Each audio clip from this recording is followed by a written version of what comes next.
हाँ बोलो कौन सा है? द सम ऑफ लिखो 7 terms of an AP. Sum of 7 terms of an AP is 63 and set a target every day that आज मुझे मैथ्स में ये करना है। अब आप फुल सिलेबस हर किसी पेपर का हो चुका है, आपका हर सब्जेक्ट का फुल सिलेबस हो चुका है।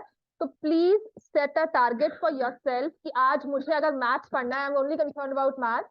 तो अगर आपको मैथ्स पढ़ना है तो मुझे आज ये करना है, मेरा ये पेपर होना चाहिए। उसमें आपको कंफ्यूजन आती है तो मैंने आपको कहा था कॉन्टैक्ट मी, मुझे पूछ लो मैम मैं आज क्या करूं। एक दिन पहले पूछ कर जाओ। समझ में आएगा कि कल मैं क्या करके लाऊं। क्लास में अगर टेस्ट है तो मैं आज कौन सा चैप्टर अपने आप से प्रिपेयर करूं। और अगर फिर भी नहीं मुझे पूछना है या खुद ही आपको एनालाइज करना है तो पूछो मुझे सबसे गंदा चैप्टर कौन सा लगता है, जो मुझे बिल्कुल समझ नहीं आता, जो मुझे करने को मन ही नहीं करता, उसको हाथ उठाओ। वो कर लोगे, मैथ्स अपने आप अच्छी लगनी शुरू हो जाएगी। कोई भी सब्जेक्ट जो सबसे गंदा चैप्टर होता है ना उसको कर लो, बाकी इजी वाले फिर अपने आप अच्छा लगते हैं, अपने आप ही प्रैक्टिस सेशंस होने शुरू हो जाते हैं। समझ में आ गया? और एक दिन मैं क्लास लूंगी, ट्रिग्नोमेट्री के क्वेश्चंस करवाऊंगी, प्रूव वाले जो पेपर में आ सकते हैं वो सारे। ठीक है। Sum of 7 terms of an AP is, first 7 terms of an AP is 63। Sum of next 7 terms is 161। Find the 28th term. हाँ जी, क्वेश्चन पढ़ोगे पेपर में, पहला टारगेट हमारा क्या होगा? कौन से चैप्टर से क्वेश्चन है? एपी। एपी का फॉर्मूला मुझे सारे दिमाग में घूम जाएंगे कि सम है ये है। फिर मुझे दी कौन सा निकालने को क्या कहा है? 28 टर्म क्या होती है? ए प्लस। हाँ बस ये ही मुझे अब टारगेट में आ गया कि माई 28 term is a plus 27 D. तो अगर 28th टर्म निकालनी है मुझे 28, तो I should have a, I should have D. वो कैसे निकलेगा? जो मुझे गिवन इंफॉर्मेशन है। मेरे लिए चाय बनवा दो भैया ने, ली चाय नीचे। मेरे लिए बना दो। नेक्स्ट 7 टर्म्स, तो सम ऑफ फर्स्ट 7 टर्म्स का मतलब क्या हुआ? A1 से लेकर A7 तक सम कितना है? 63। तो S7 जो दिया हुआ है वो है 63। अच्छा, सम ऑफ n टर्म्स, अब ये फॉर्मूला ना पहले लिख दो, यहाँ पे बार बार रिपीट नहीं करना होगा। Sn क्या होता है? n/2 2a plus n-1 d। देखो मैंने nth टर्म का फॉर्मूला लिख दिया, Sn का फॉर्मूला लिख दिया। अब आपको बार बार नहीं लिखना होगा, यहाँ पे S7 लिखोगे is equal to 7/2 2a plus 7-1 d। यही आएगा। इसको सॉल्व कर लेते हैं पहले, एक इक्वेशन तो बनाए ना। अब बनेगी इक्वेशन ए और डी में ही, इतना तो क्लियर है हमें। तो ये सॉल्व किया, ये 9 से आ गया। 18 is equal to 2a plus 6d। इसको फर्दर सॉल्व कर सकते हैं। 9 is equal to a plus d।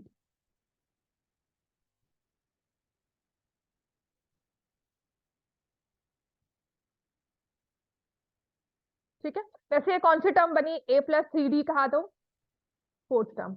ये इन केस अगर कोई कंपटीशन होता है ना तब वहां पे होगा कि फोर्थ टर्म निकालो, तो आप बता सकते हो। आपको सिर्फ ये इन्फॉर्मेशन दी हो, आप फोर्थ टर्म बता सकते हो।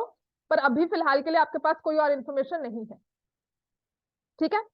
अब मुझे कहा गया नेक्स्ट 7 टर्म्स, तो आपको क्या लगता है नेक्स्ट 7 टर्म्स कौन सी होंगी? फर्स्ट 7 निकाल ली, नेक्स्ट 7 कहां से स्टार्ट होगी? 8। उसके बाद कौन सी आएगी? और लास्ट टर्म कौन सी होगी? इसका सम क्या है? अब अगर मुझे इस तरह से करना है, सी एक चीज मैंने अब ये पूरी मैं आपस में रिड्यूस कर रही हूँ, है ना। अब मैं क्या करूंगी देखो, अगर मुझे इसे फॉर्मूला नहीं लगाना, मुझे नहीं समझ में आ रहा, तो मैं क्या करूंगी? A8 क्या होता है? A plus 7d। A9 क्या होता है? A plus 8d। 10 में क्या आएगा? 9d। 11 में क्या आएगा? 10d, है ना। फिर आएगा 11, फिर आएगा 12। ये कोई इतना मुश्किल काम नहीं है जब हमें सॉल्व ही करना होता है। ए कितनी बार आया? 7 बार। ए को ऐड किया 7। अब मैं क्या करूंगी? 7 8 9 10 11 12 और ये 13, इनको ऐड करना कोई इतना मुश्किल काम भी नहीं है, ठीक है? नहीं है ना? कर सकते हो, ओरली भी कर सकते हैं। 15, 24, 34, 45, 57, 70 बन गई इक्वेशन। ये है, मुझे कुछ नहीं आता, मुझे नहीं पूछो क्या करना है, मैंने सिर्फ क्वेश्चन को पढ़ा, उसकी इंफॉर्मेशन को प्रोसेस करके क्वेश्चन किया based on my knowledge of AP. कितना आ जाएगा? इसको 7 से डिवाइड करोगे तो 23। तो दो इक्वेशंस, दो वेरिएबल्स, हमारी लीनियर इक्वेशंस बन गई। अब इसका फॉर्मूला वे क्या होगा, या अब थोड़ा हम लॉजिकल में जाएं कि नहीं जी कैसे करना चाहिए, है ना? देखो, A1 से लेकर अगर A14 तक करोगे तो उसको S14 लिखोगे, ठीक है? A1 से लेकर A7 को ऐड करोगे तो उसको S7 लिखोगे, है ना? समझ में आ गया? आपकी दो इक्वेशंस बन गए, आप आराम से सॉल्व कर सकते हो इस क्वेश्चन को। मैं अब आपको समझा रही हूँ उसका फॉर्मूला क्या है। क्या आपको ये चीज समझ में आती है कि जो ये 161 था, ये A8 से A14 नंबर्स को ऐड किया गया था। This will be S14 minus S7।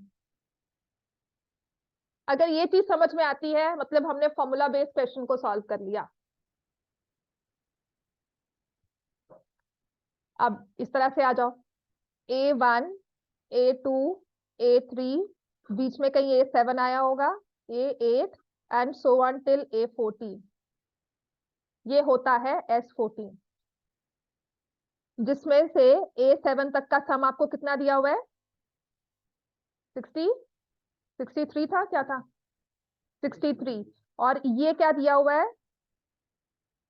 तो S14 आ गया, डायरेक्ट फॉर्मूला आ जाएगा आपका। तो मैंने भी तो वही कहा ना कि S7 is equal to S14, मतलब this 161 basically is equal to S14 minus S7।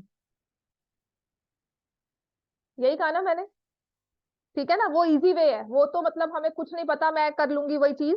लेकिन अगर मुझे फॉर्मूला में जाना है कि नहीं, I should go in a very prim and proper way, जो कहते हैं ना, गलत वो भी नहीं कर सकते। कोई नहीं गलत कर सकता उस चीज को, क्योंकि आप उसमें कोई कैलकुलेशंस को आप बड़ा कर रहे हो, आप एक लॉजिक वे से एक की टर्म को लेकर ही चल रहे हो, ठीक है? तो यहां से मेरे पास आ जाएगा कि जो S14 है वो है 161 प्लस 63। आप डायरेक्टली यहाँ पर ना फॉर्मूला लगा पाओगे, बस इतना सा फर्क पड़ेगा। ये S14 का डायरेक्टली फॉर्मूला लगा पाओगे, बस ये चीज आपको आएगी। और क्वेश्चन में कुछ नहीं है, और क्वेश्चन ऐसा कुछ नहीं है कि नहीं हम नहीं सॉल्व कर पाएंगे। Are we clear? आंसर बेटा, ये तो ना टेस्ट पेपर में आया था, टैगोर पब्लिक स्कूल। ये बेटा निकला हुआ है, ठीक करना रहा है, कोई बात नहीं, साइड पर रख जाए, इसको ऐसे लगा जा। कारपेंटर इतनी छोटी सी चीज के लिए नहीं आता है, बहुत मुश्किल से बुलाना पड़ता है, मुझे पता है। तो आपका सेट कारपेंटर है ना, वो एक जगह छोड़कर नहीं आएगा, मैं ठीक कर लूंगी, तुम जाओ।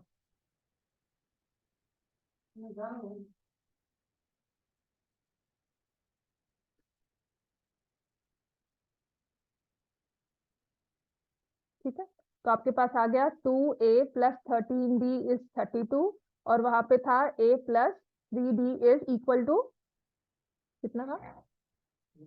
9, ठीक है ना? तो इसको 2A plus 6D equal to 18 आ गया।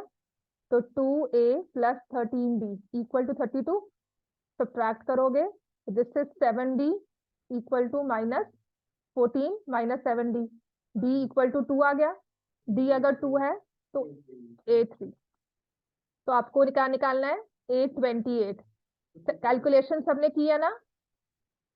जिसकी कैलकुलेशंस नहीं हुई प्लीज ऑन टारगेट रखो अपनी कैलकुलेशंस को। 54 प्लस 3 57। नहीं बैठा ना बात? 828 इज इक्वल टू 57। ठीक है बच्चे सबको? चलो इसके बाद पाइप्स एंड सिस्टम्स, हाँ मुझे बता दो।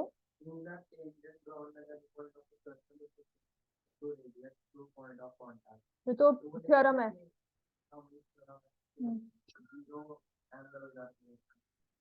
हाँ वही वाला कह सकते हो।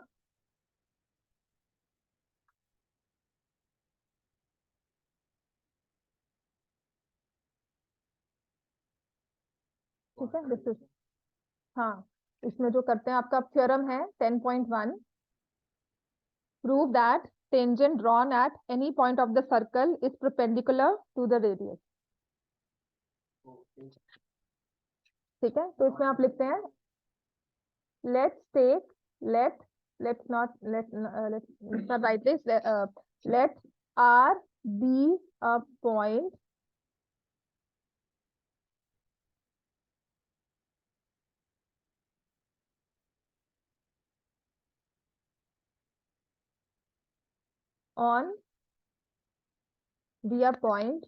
on line L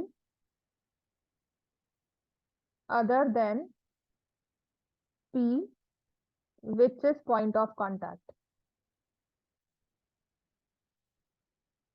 हमने ये ले लिया और जहां पर ये सर्कल को इंटरसेक्ट करता है वो ले लिया OQ। P जो है आप लिखोगे is the point of contact, तो P पॉइंट सर्कल पर भी है, टेंजेंट पर भी है। ठीक है ना, ये लिख देंगे which is other than point of contact P, other than D which is point of contact, लिख दिया ना हमने ये। अब आप क्या लिखोगे, OP इज द रेडियस और जो OR है it's equal to OQ plus QR। ठीक है, तो can I say OR is more than OP।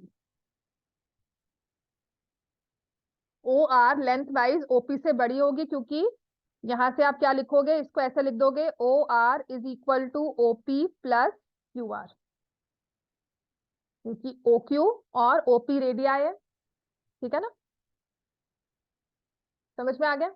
तो मैं ये प्रूव कर रही हूं कि OR OP से बड़ा है, मान लिया। और इसके बाद हम लिखेंगे this will happen at all points on line L on tangent L, कि जब जब ये पॉइंट R टेंजेंट के पॉइंट ऑफ कांटेक्ट से बाहर होगा तब तब ये OP से बड़ा होगा। ठीक है, दिस विल हैपन कि OR जो है वो हमेशा OP से बड़ा होगा at all points on L other than P, P के अलावा। हाँ, क्योंकि हमें इक्वल करना है, हमें प्रूव करना है कि OP is the shortest distance, और शॉर्टेस्ट डिस्टेंस परपेंडिकुलर होता है। एक पॉइंट से एक लाइन पर शॉर्टेस्ट पहुंचना है तो परपेंडिकुलर है। दो सड़क सड़क के किनारे खड़े होते हैं, यहाँ पे क्रॉस करना है तो आप कभी भी ऐसे नहीं भागते diagonally, you always run in a straight line, perpendicular run करते हो बिकॉज वो शॉर्टेस्ट होता है। कभी भी किसी पाथ को क्रॉस करना हो तो हम हमेशा, जैसे अगर किसी पार्क से हम क्रॉस करते हैं, जब भी देखते हैं नॉर्मल एक सिचुएशन देखो, पार्क को क्रॉस करते हैं तो हम क्या करते हैं, पार्क के बीच में से निकल के जाते हैं, ऐसे घूमते थोड़ी जाते हो। ये पार्क है, आप यहाँ खड़े हो तो यू विल से ये वाला पाथ मिल जाए, है ना। आप वरना क्या करोगे, यहां से ऐसे घूम कर यहाँ जाओगे। तो we always look for the shortest path and perpendicular is always the shortest path. ठीक है,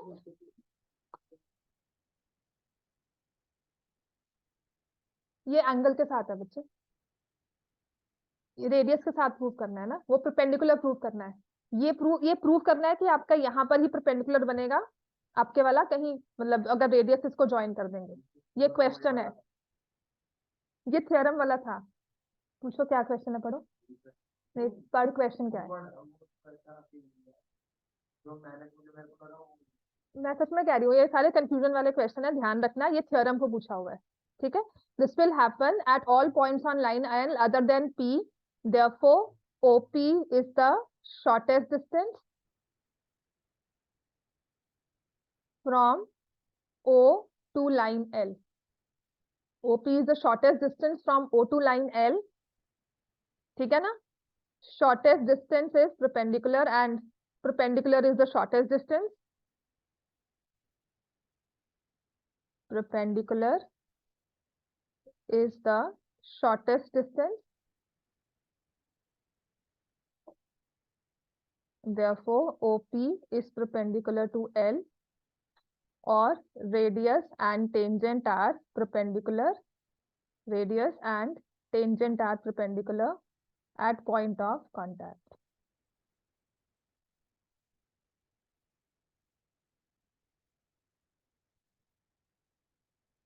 समझ में आ गया बच्चे? ठीक है, वो ये हाँ, prove that perpendicular drawn on the point of contact will always pass through the center. O and therefore O and OA and OR same line. Therefore, perpendicular drawn at the point of contact will always pass through the center. बस वो सबसे easy है, वो congruency है। ठीक है, अब मैं करवाऊं क्वेश्चन, है ना? चलो, मेरी वो kindly register.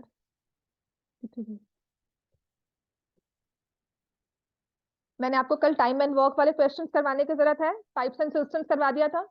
Time and work, upstream downstream, upstream downstream. चलो लिखो, आपकी बुक का ही क्वेश्चन है, बुक निकालो। हाँ वही करवा रही हूँ, हाँ वो भी बताऊंगी, बुक के क्वेश्चन के साथ ही बताऊंगी। ठीक है, हाँ। हमारा पेज नंबर बताओ भाई, जल्दी से खोलो। पेज नंबर 65 एग्जाम्पल 19 है। पेज 67 पर क्वेश्चन नंबर 2 का फर्स्ट पार्ट है। दोनों में क्या फर्क है? और इसके बाद 2 men and 5 women together can finish an embroidery work, ये वाला क्वेश्चन भी करवा देती हूँ। ठीक है। देखो अपस्ट्रीम क्या होता है, ये झरना सा बह रहा है, स्ट्रीम जा रही है ना? देखो Akul, this is a stream is going by, right, flowing. तुम्हारी बोट यहाँ पर है, डायरेक्शन चलने की यही है, तुम्हें जाना है अब अपस्ट्रीम। मेहनत लगेगी, इसकी स्पीड एक्स, इसकी स्पीड वाई, तो आपकी एक्चुअल स्पीड क्या हो जाएगी, जिसे हम कहते हैं speed, because we are going up the stream, तो स्पीड अपस्ट्रीम क्या हो जाएगी? अब समझ में आया एक्स माइनस वाई क्यों होगा? किलोमीटर पर आवर और मीटर पर सेकेंड एज द केस में be, because you are going up against the stream. Stream ऐसी चल रही है, तुम्हारी बोट यहाँ है, स्ट्रीम की स्पीड वाई, बोट की स्पीड एक्स, तो अब हम क्या कर रहे हैं? डाउन द स्ट्रीम जा रहे हैं। ठीक है, तो डाउन स्ट्रीम में स्पीड क्या होगी? तुम स्लाइड अप कर रहे हो, स्लाइड डाउन कर रहे हो, तो डाउन में स्पीड ज्यादा होती है। ठीक है ना? ये क्वेश्चंस नहीं कटे हुए, उसके डिफिकल्ट वाले क्वेश्चंस जो है ना वो कटे हुए हैं। देखो इनमें ना वो हमेशा वही रहेगा, झगड़ा सा रहेगा। तुम्हारे वो डिफिकल्ट वाले क्वेश्चंस कर दिए, लेकिन उन्होंने वो टेस्ट पेपर में वो दे दिया जिसमें add one, add the equation, subtract the equations, है ना, वो वाला क्वेश्चन दे दिया, तो वो ऑप्शनल से आता है। ऑप्शनल में डिस्टेंस वाले क्वेश्चंस भी हैं, ऑप्शनल में आपके ये वाले क्वेश्चंस भी आ सकते हैं।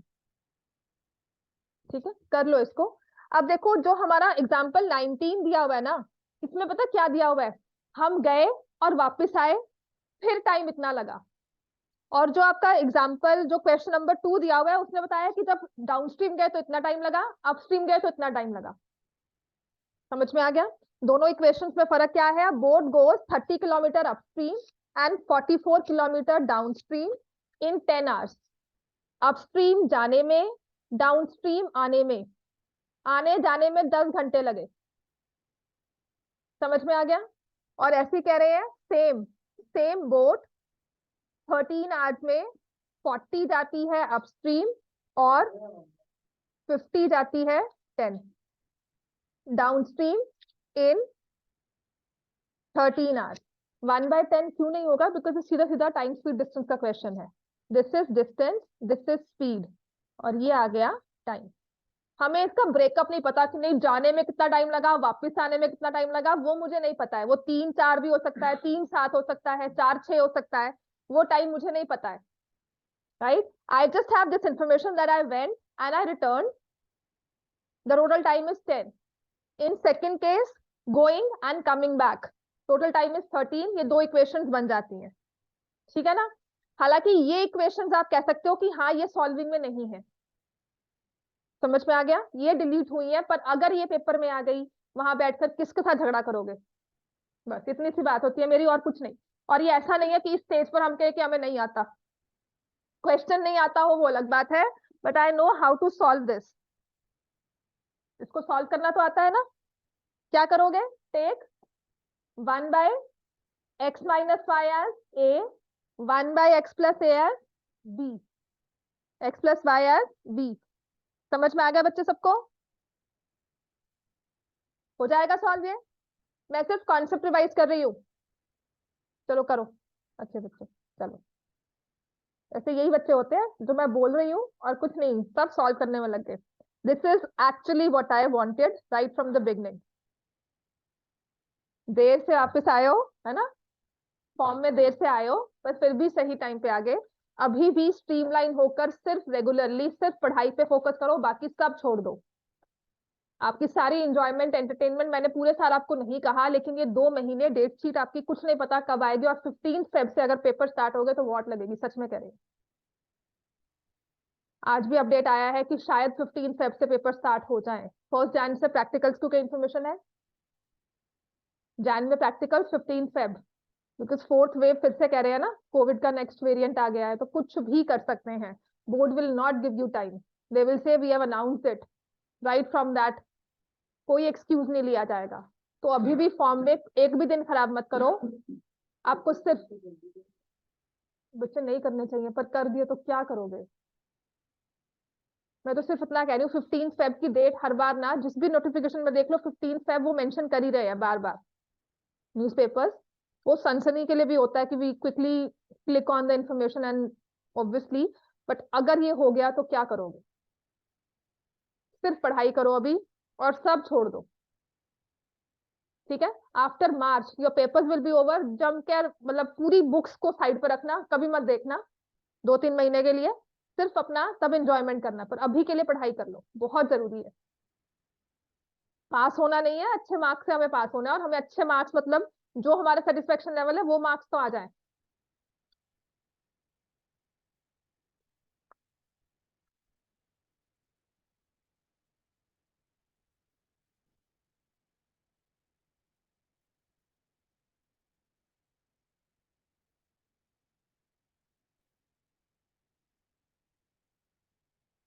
कहाँ पे थे हम? अच्छा, हाँ। अब इसी के बाद हमारा आता है आफ्टर दिस क्वेश्चन,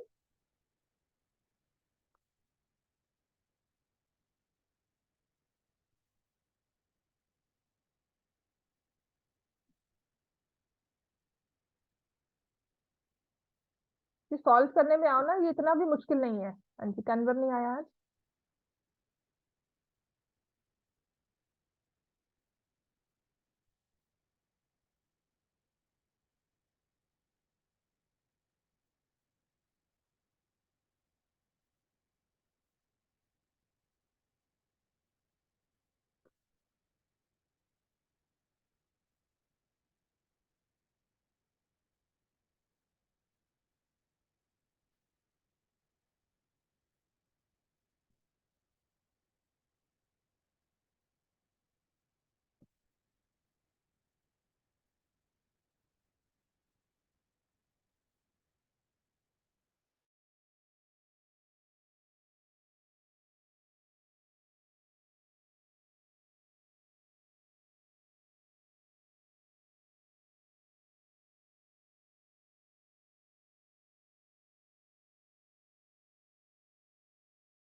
समझ में आ गया बच्चे? x = 8, y = 3, that means speed of the boat is 8, speed of the stream is 3।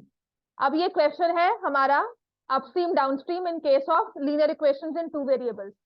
अगर ये क्वाड्रेटिक इक्वेशंस का होता है ना, दोनों में से एक चीज दी होती। अब तुम्हारे क्वेश्चन पे क्वाड्रेटिक में डिलीटेड नहीं है ये, है ना? लीनियर में डिलीटेड है, क्वाड्रेटिक में नहीं है।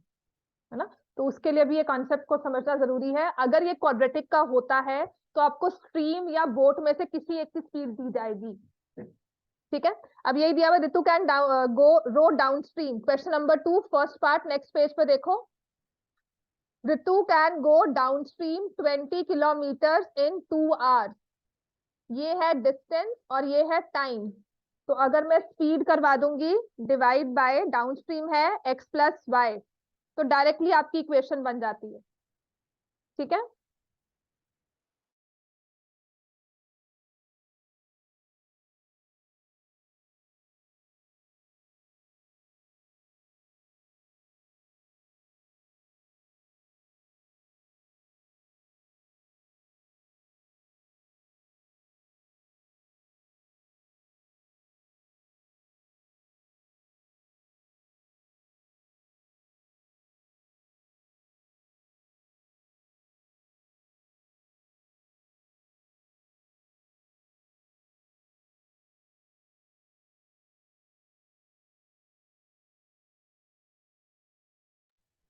तो 4/x - y is equal to 2, 20/x+y is 2, यही है ना। हाँ, तो आपके पास आ जाएगा x+y = 10। और सबसे इजी इक्वेशन ये हो जाती है। ये क्वेश्चन आपका बिल्कुल आ सकता है अपस्ट्रीम डाउनस्ट्रीम में, क्योंकि ये आपके कॉम्प्लेक्स वाली इक्वेशंस नहीं बनती, रिड्यूसिबल वाली इक्वेशंस नहीं बन रही है ना। तो इसके लिए भी मुझे कॉन्सेप्ट चाहिए। 2x = 12, x = 6, प्लीज इसमें लिखना let the speed of the boat be x km/h, let the speed of the stream be y km/h, speed upstream, speed downstream. ये 4 लाइनें लिख के आना अकॉर्डिंग टू क्वेश्चन लिखकर, फिर ये इक्वेशंस फॉर्म कर देना, बिल्कुल मार्क्स नहीं कटेंगे। ठीक है, ये नहीं लिखना कि डिस्टेंस ये है, वो सारी चीजें एक्सप्लेन नहीं करनी होती, सिर्फ आपने जो वेरिएबल्स लिए हैं और ये x+y x-y क्या फॉर्म किया ये लिख दो, काफी है। समझ में आ गया। इसके बाद आओगे सेकंड पार्ट पर, जो है आपका विमेन एंड मेन वाला क्वेश्चन, है ना। तो देखो, जब भी ऐसा क्वेश्चन आए ना, ये इसमें मत जाना कि टाइम किसका ज्यादा होता है, विमेन का कम होगा ज्यादा होगा, please don't go back into the, ये सिर्फ आपको 2 ग्रुप्स बताए हुए हैं और 2 ग्रुप्स को वेरिएंट ग्रुप्स लिए, डिफरेंट ग्रुप्स लिए, तो उन्होंने 2 डिफरेंट आपको विमेन और मेन कर दिया, मेन और बॉय कर दिया, सिर्फ एफिशिएंसी कंपेयर कर जा रही है 2 ग्रुप्स की। ठीक है, तो इसमें लिखा है 2 women and 5 men together। इसमें ना रट्टा मारो, जो मर्जी करो, आपको एक ही चीज करना है, let the women take x days, time taken by 1 woman alone, time taken by 1 woman alone to finish the work is x days, time taken by 1 man alone to finish the work is y days। और कोशिश करना, जैसे man और women, women पहले दिया हुआ तो मैंने विमेन को एक्स लिखा, मैन दिया हुआ तो मैंने मैन को वाई लिखा, उस ऑर्डर में लिखना, इक्वेशन गलत भी नहीं होती है। ठीक है, हम वहां पे सोचते नहीं रहेंगे कि नहीं जी 2 के साथ एक्स लगाना है या वाई लगाना है, मुझे पता है पहला वेरिएबल एक्स है, दूसरा वेरिएबल वाई है। समझ में आ गया। ये चीज याद रखना, मैन बॉय दिया होता है, बॉय मैन दिया होता है, पहले बॉय को लो एक्स, मैन को लो वाई, ऑर्डर वही रखना है हमने। तो 2 women, देखो क्या क्या हो रहा है, हम इनका 1 डे वर्क निकालते हैं। 1 डे वर्क का क्या कॉन्सेप्ट है, देखो जैसे डिस्टेंस है, मुझे पता है 4 किलोमीटर चले, 60 की स्पीड है या 3 की स्पीड है, तो मैं 4/3 पर किलोमीटर पर आवर कवर किया है, कि मैंने 1 किलोमीटर में 4/3 की स्पीड रखी है। या इफ आई से I have covered 60 kilometers and speed is 30 kilometers per hour, that means मैंने 1 घंटे में 30 किलोमीटर कवर किए हैं। यहाँ पर मेरे पास वो वर्क का डायमेंशन नहीं है, वर्क का एक नंबर नहीं है कि नहीं जी ये काम जो है ना ये था 4 किलोमीटर का काम था, हमारे पास वो नहीं होता है, वर्क का कोई यूनिट नहीं होता। तो वर्क के यूनिट को ना हम हमेशा 1 मानकर चलते हैं, कि मान लो काम ना 1 यूनिट का है। जिसको सिंपल सा मैं एग्जांपल कहूंगी, मैंने यहाँ पे 100 ब्रिक्स रख दी, आपको एक जगह से दूसरी जगह शिफ्ट करनी है, आप कहोगे मैम रोज तो मैं 10 ब्रिक्स उठा सकता हूँ, तो मैं हिसाब लगाऊंगी 10 दिन में तुम काम पूरा करोगे। समझ में आ गया। आप कहोगे नहीं नहीं 10 दिन में काम पूरा करता हूँ, तो मैं हिसाब लगाऊंगी कि रोज के तुम 10 ब्रिक्स एक जगह से उठा के दूसरी जगह पर लगाओगे। तो हमने वर्क को क्वांटिफाई नहीं किया होता, सारी क्वेश्चन की जड़ ही मुश्किल ही इसी में है, हमने वर्क को क्वांटिफाई नहीं किया हुआ, and that's why it becomes abstract for us to understand. तुमने कहा टाइम है 1 यूनिट, तो अगर एक विमेन पूरे x डेज में 1 यूनिट करती है, तो 1 डे में वो कितना करेगी, 1/x। ऐसे ही 1 day work of man will be 1/y। बस इस चीज को याद रख लो।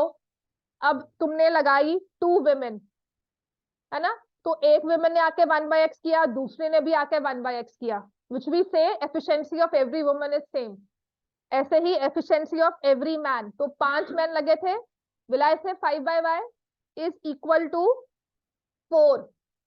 टोटल काम, टोटल ये 1 यूनिट का काम 4 दिन में हुआ है। इनका कोई आपस में इंटरसेक्शन नहीं था कि नहीं जी वो काम पूरा करेगा, वेटिंग पीरियड हम मानते हैं 0 होगा कि अपना अपना काम कर रहे हैं आके, वो अपनी ब्रिक्स उठाएगा, वो अपनी ब्रिक्स उठाएगा। 100 ब्रिक्स है, तुमने मुझे 10 दिन कहा, मैंने एक बच्चे को और लगा लिया, मैं कहा नहीं यार जल्दी काम करना है, एक और आ जाओ, तो वो अपनी ब्रिक्स उठा के जाएगा अपने हिसाब से 10, वो दूसरा आके कहता नहीं मैं 15 उठा दूंगा, तो मेरे लिए तो 25 ब्रिक्स हो गई ना। जो काम 10 में हो रहा था 10 दिन में, वो 4 दिन में हो गया।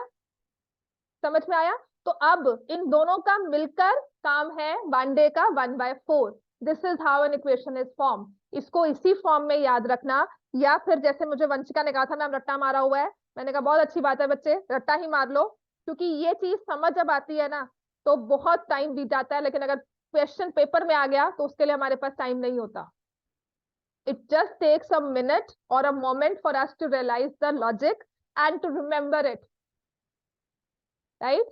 In whatever situation। पर अगर हमें सिर्फ 10th पार करनी है और बाद में लॉजिक्स के बारे में नहीं सोचना, तो टाइम एंड वर्क वाले क्वेश्चंस को आपने ऐसे ही याद करना है।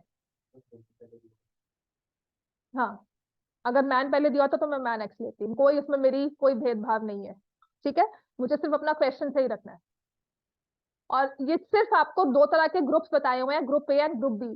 तो ग्रुप ए बी की जगह उसने मैन वुमेन कह दिया, वो समझना आसान होता है। ठीक हो गया? क्वेश्चन ये समझ में आ गया? अब मुझे करवाना है आपको एक ये क्लाउड वाला क्वेश्चन। एक ये क्वेश्चन ना पेपर में आता है, लिखोगे इस क्वेश्चन को, find the roots of the equation. Roots कहा जाता है या इसके जीरोस कहा जाता है, ये है x² - 3x।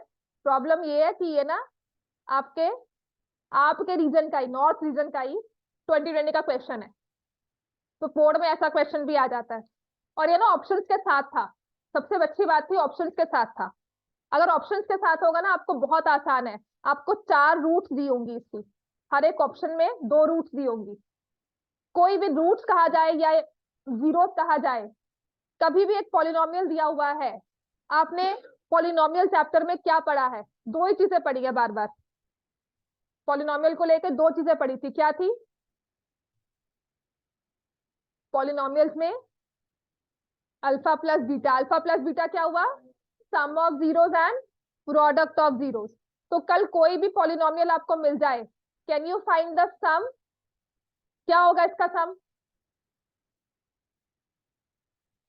-b/a के हिसाब से बताओ क्या होगा? 3।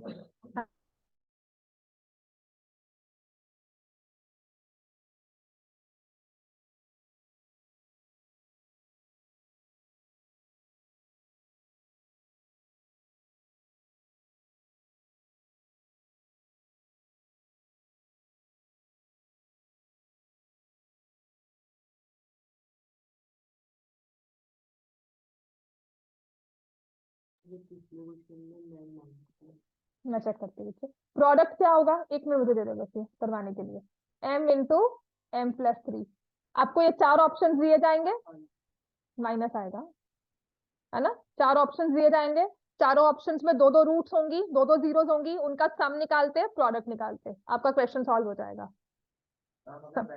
हाँ, अगर बिना ऑप्शन के आए तब क्या करना है ना, तभी मैं करवा रही हूँ कि अगर मुझे 4 ऑप्शन आते। लास्ट ईयर ना मुझसे किसी ने पूछा था कि मैम ये कैसे करना है, मैं कहा तुम्हारा फर्स्ट टर्म में पेपर था, फर्स्ट टर्म का चैप्टर था, मैंने कहा 4 ऑप्शन तो आएंगे ही आएंगे, ऑप्शन के थ्रू ही क्वेश्चन होगा।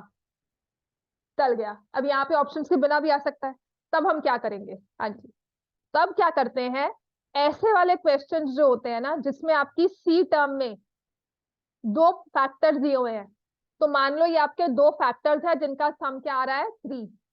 एक m है, एक m+3। आपको बस ये देखना है, this is same as saying मैं लिखूं x² - 5x + 2 × 3। समझ में आ गया? यहाँ पर m और m+3 ये दो फैक्टर्स होते हैं इसके। आरव समझ में आ रहा है ये? ठीक है, एक हो जाएगा mx और एक हो जाएगा m+3x। आपको ये देखना है कि आपका माइनस में कौन सा आएगा, जो बड़े वाला फैक्टर है, x² माइनस, अगर ये भी समझ नहीं आता फिर भी देखते हैं क्या कर सकते हैं, x² minus m+3 into x plus mx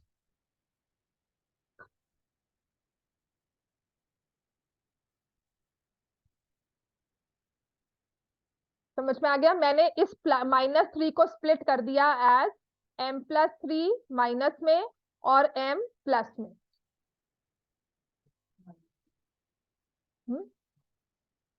splitting of middle term, अगर इस चीज को स्प्लिट करना हो, इसके फैक्टर्स निकालने हो, तो आप स्प्लिट करते हो ना, x² minus 3x minus 2x plus 6। बस ये चीज समझ नहीं आती कि जो m और m+3 दिया हुआ है, ये हमें फैक्टर्स ही दिए हुए हैं दो, जिनको अगर हम सम करते हैं, सब्ट्रैक्ट करते हैं किसी भी फॉर्म में, तो 3 आएगा। m में से ये सब्ट्रैक्ट किया, या m+3 माइनस करके प्लस m कर दिया, या m+3 माइनस m कर दिया, सबका सम क्या है? 3।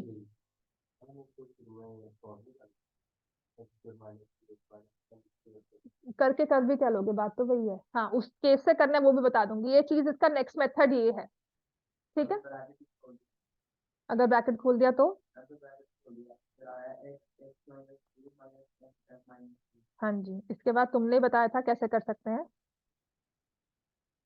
हाँ, तभी कह रही हूँ ना, ये मेथड या तो याद रखो, तो एक बार तुक्का मारते हो ना, या एक बार कोई मेथड लगाते हो, मुझे याद है तुम्हें भूल गया है ना। दिस इज व्हाट आई से, जैसे √3/2 इसको भूल गया था, मुझे याद था कि मैम sin60 के इक्वल होता है। ये चीज होती है वन टाइम, ये तो पेपर में चले, पेपर से पहले ना चले दिमाग। सही बात है, ये पेपर में चले अच्छी बात है, पेपर से पहले चल के भूल गए तो वो मेथड नहीं है फिर हमारा। राइट, चीज समझ में आ गया? तो x+m हो गया एक फैक्टर, और x माइनस m+3 दूसरा फैक्टर हो गया। तो you get the factors -m m+3। अब आते हैं, अगर हमने ओपन कर लिया, फिर हमें क्लास 9 आती हो, ठीक है, फिर उसके लिए हमें क्लास 9 आती हो, ओपन करके बताओ, ये दिख लिया हमने, ये है x² minus 3x minus m² minus 3m, यही किया है ना। इस x² और m² को इकट्ठा ले आए,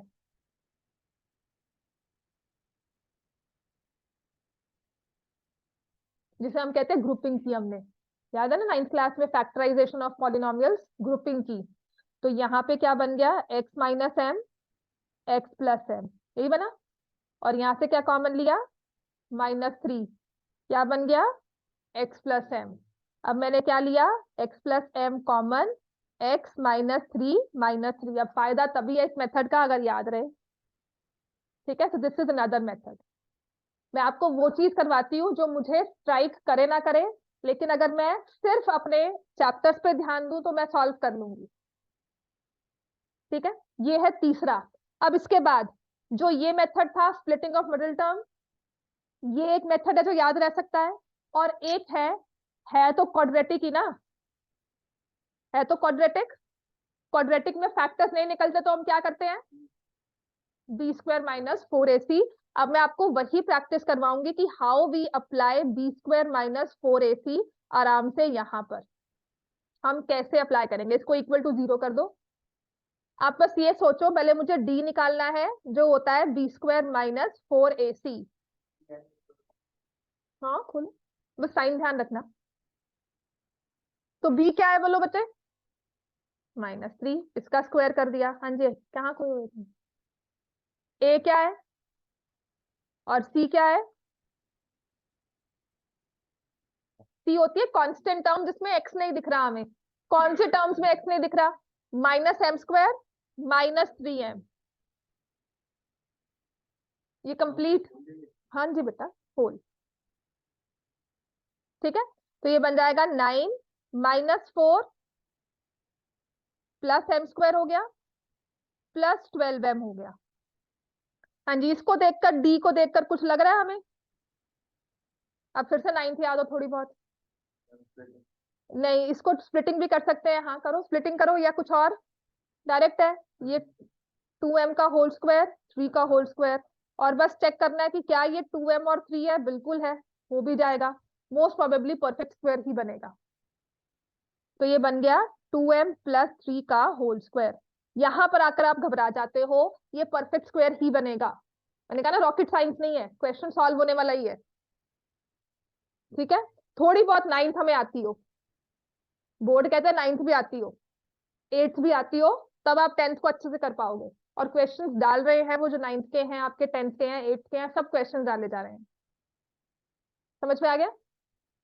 अब हम क्या करेंगे, एक्स की वैल्यू क्या होती है, -b plus minus square root of d by. और बोर्ड ना इस कंसिडरेशन को लेकर चलता है कि अगर किसी बच्चे ने ये मेथड से सॉल्व किया है तो पेपर उसका भी पूरा होगा। समझ में आ रहा है? आपका पेपर बहुत स्ट्रक्चर्ड होता है, ऐसा नहीं कि कुछ भी दे दिया डिफिकल्ट कर दिया, ऐसा नहीं होता। 3 घंटे में अगर आप ये फॉर्मूला भी लगाते हो, प्रॉपर लिखते भी हो, तब भी पेपर सॉल्व होगा पूरे टाइम में। इतना स्ट्रक्चर्ड पेपर होता है। समझ में आ गया? इसलिए बोर्ड से डरना नहीं है बिल्कुल भी। अब ये लिखोगे +3, क्योंकि -3, इसमें आ जाएगा 2m प्लस 3 बाय 2, ये होल स्क्वायर था, स्क्वायर रूट से बाहर आ गया, 3 plus minus 2m plus 3 bye 2। तो एक बार प्लस किया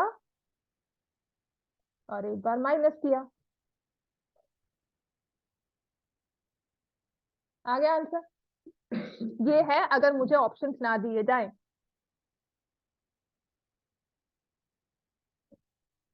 समझ में आ गया इतना में? ठीक है। और मुझे करवाना था आपको क्लाउड वाला क्वेश्चन, ट्रिग्नोमेट्री का क्लाउड वाला क्वेश्चन। वो आपका पेपर में आ सकता है, because it's a part of your exemplar. एक ऐसा टेढ़ा मेढ़ा क्वेश्चन तो मैं एक्सपेक्ट कर सकती हूँ कि एग्जाम्पलर से दिया ही जाएगा, बाकी सब डिलीटेड है। ठीक है, बिकॉज उसने स्पेसिफिकली लिखा हुआ है मोर देन 3 नॉट अलाउड। जिसमें 3 ट्राइंगल्स बनते हो ना, ऐसा क्वेश्चन आपको नहीं आएगा। आपकी क्वेश्चन आएगा इन्वॉल्विंग ओनली 2 ट्राइंगल्स। क्या हो गया? क्लाउड वाला 60 और 120 वाला, height of the cloud and reflection. Cloud वाला क्वेश्चन कहते हैं, लेक तो नहीं बच्चे, क्योंकि उसको कभी कभी बर्ड भी बोलते हैं। हाँ, अब चाहे बोलते हो, बट हम लोग क्लाउड वाला क्वेश्चन ही कहते थे उसको। हाँ, जो ये बलून वाला क्वेश्चन है ना, ये नहीं आएगा। एग्जाम्पलर का बलून वाला क्वेश्चन है, इसकी भी बड़ी अच्छी हिस्ट्री है। This came in, I don't remember which one of the papers, कौन से ईयर का बोर्ड पेपर है, पर एक्चुअल बोर्ड क्वेश्चन है ये। 98 से पहले की बात ही है, 1908 से पहले बोर्ड में आया था, और फिर सबको ग्रेस मार्क्स मिले थे। इसकी हिस्ट्री यही है। ठीक है, तो उसके बाद सबने करवाया जरूर था, लेकिन ये क्वेश्चन आया नहीं बाद में। कहाँ पे है क्लाउड वाला question?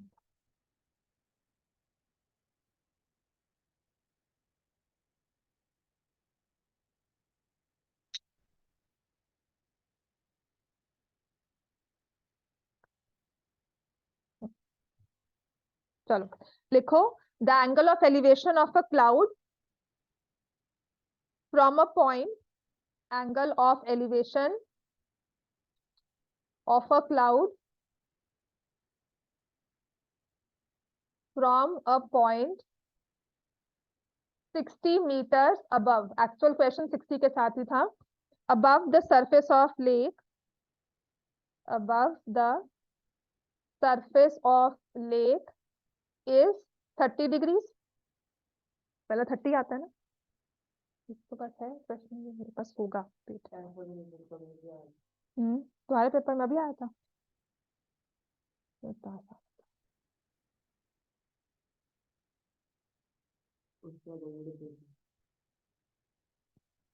and the angle of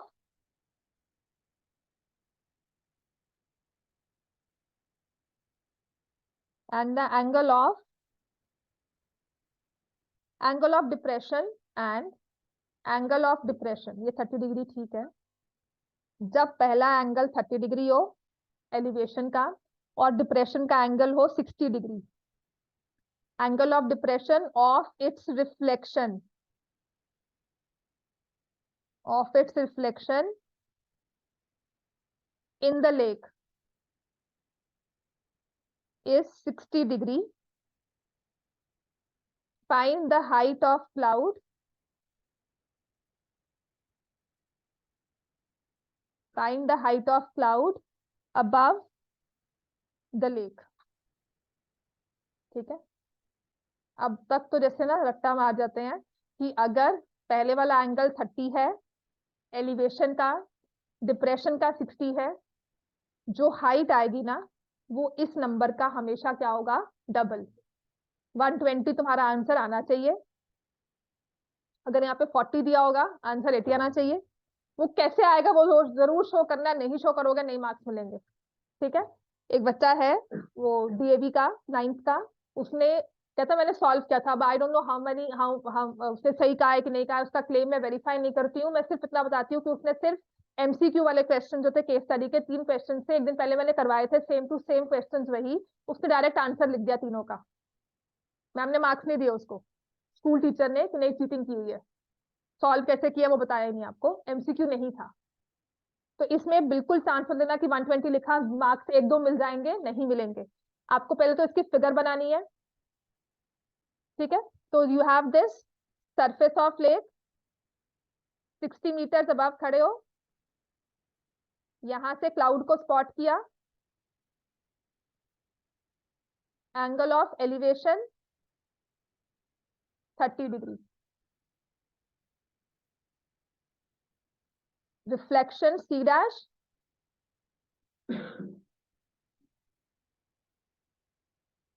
ठीक है, यहां से इसी ऑब्जर्वेशन पी पॉइंट से नीचे देखा, एंगल ऑफ डिप्रेशन बना 60 डिग्री। किया हुआ ना, हाँ दोबारा करो, रट्टा होना चाहिए ये तो, कि मैं आंसर दूं आपको आंसर पता हो, या मुझे सॉल्व करके बताओ कि मैम ये तो ऐसे सॉल्व हो गया। ठीक है, तो मैंने इस पॉइंट ए ले लिया, let me take this point as B. हाँ, बस आपका साइंस का कॉन्सेप्ट जो हम करते भी है रिफ्लेक्शन में, और रिफ्लेक्शन आती है आपको 9th क्लास में, क्या था, reflection in X axis, reflection in Y axis, cut हुआ था नहीं हुआ था, पर 10th में हो सकता है क्योंकि 2020 में क्वेश्चन आया हुआ है, ये 1 मार्क का। हाँ इजी है, मैं रिवाइज करवा दूंगी आपको। Reflection in X axis, reflection in Y axis, origin. ठीक है, मैं करवा दूंगी, by to take chance, 1 number का क्वेश्चन भी आ सकता है। और उस 1 नंबर के चक्कर में ना आप सारे क्वेश्चन खराब कर देते हो कि यहाँ से पूछ लें, वहां से पूछ लें, इधर देखें उधर देखें। समझ में आ गया? सिर्फ इसमें यही चीज होगा कि जो आपका लेक है that acts as a mirror, and mirror is the centre point of the object and the reflection. इस फिगर को पूरा एक्सप्लेन करना है। C is the cloud, C dash is the reflection, angle of elevation is CP, BC is height above cloud. ठीक है, तो मैंने let BC ले लिया as H metres, height above cloud is H metres. Please question को explain करना, तो ये आपका आ गया एच मीटर, और ए बी भी कितना आ जाएगा, 60 मीटर। तो पहले हम ट्रायंगल लेंगे, in triangle C A P, A C upon A P. फिर मैं आपको कहती हूँ हमेशा टैन की रेशियो फॉर्म करना, क्योंकि याद होती है, कोई नहीं सोचना पड़ेगा टैन 39√3 होता है कि 1/√3 होता है। टैन 30 हमेशा क्या होता है, 1/√3। तो ए सी कितना आ गया मेरा, A C is equal to, AP को मैंने ले लिया एक्स, let AP is equal to X, तो ए सी कितना आ जाएगा, x/√3।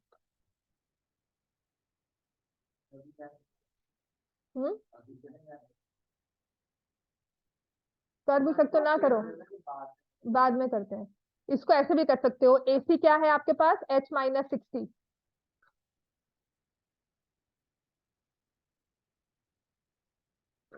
समझ में आ गया?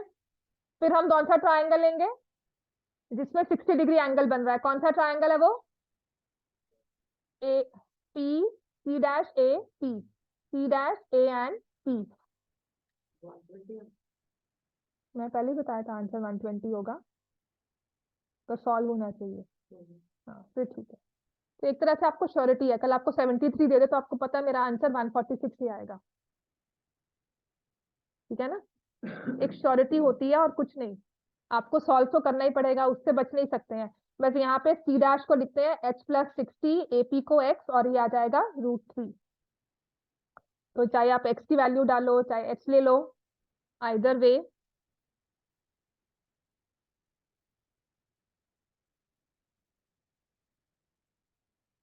तो h-60 into √3 is equal to x। तो मैं x की वैल्यू डालती हूँ, h+60 √3 h-60 is equal to √3।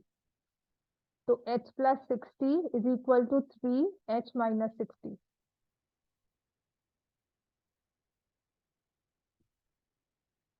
2h is equal to 240, h is equal to 1। समझ में आ गया। पर एंगल्स ऐसे ही हो, 30-60 ही हो, 30 ऊपर 60 नीचे। इतना क्लियर है बेटा। फिर ना पॉलिनोमियल्स के एग्जाम्पलर में क्वेश्चंस दिए हुए हैं जो है 1-1 मार्क के ही। अच्छा, इससे ना ज्यादा अच्छा होगा, एक तो ना मार्क करना, आपने करना क्या होता है, मतलब आप जब रिविजन करनी है ना आपको इक्वेशंस की, तो जो आपकी एग्जाम्पलर में इक्वेशंस दी हुई है ना, उस पे केस स्टडीज बन के आ सकते हैं। जैसे ये वाले क्वेश्चंस हैं, ये वाला लास्ट ईयर आया था टर्म 2 में, ठीक है।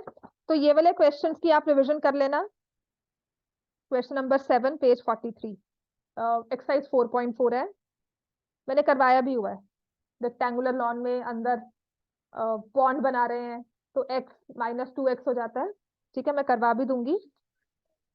हाँ हाँ, एग्जाम्पलर के ना हमने कोई भी क्वेश्चन छोड़ना नहीं है, क्योंकि ना इसमें ये भी दिया हुआ है इस बारी पेज, इसका ना आपके सैम्पल पेपर में एक्सरसाइज 3.4 क्वेश्चन नंबर 13 दिया हुआ है, जो मैं कहती थी कभी नहीं आना चाहिए, पर वो एग्जाम्पलर सैंपल पेपर में आया हुआ है, ठीक है। Which is Vijay had some bananas and he divided them into 2 lots, A and B. He sold first lot at the rate of ₹2 for 3 bananas and second at the rate of ₹1 per banana. Got a total of ₹400. आपका actual sample paper जो है, जो board ने release किया है, उसमें ये question दिया है। तो ये अ डे आफ्टर मैं आपको करवा दूंगी इन सब क्वेश्चंस की लिस्ट। अब मैं स्टेटमेंट प्रॉब्लम्स, एपी का एक क्वेश्चन है जो मेरा मतलब हंच है कि शायद केस स्टडी बनकर ही आपको आ सकता है, ठीक है, मैं वो करवाऊंगी। आपके एग्जाम्पलर सही है, टारगेट ये रखो, कुछ और करो ना करो, एग्जाम्पलर का एक एक क्वेश्चन और आपका एनसीईआरटी का ये सॉल्व कर लो, इससे बाहर सच में कुछ नहीं आने वाला, ठीक है।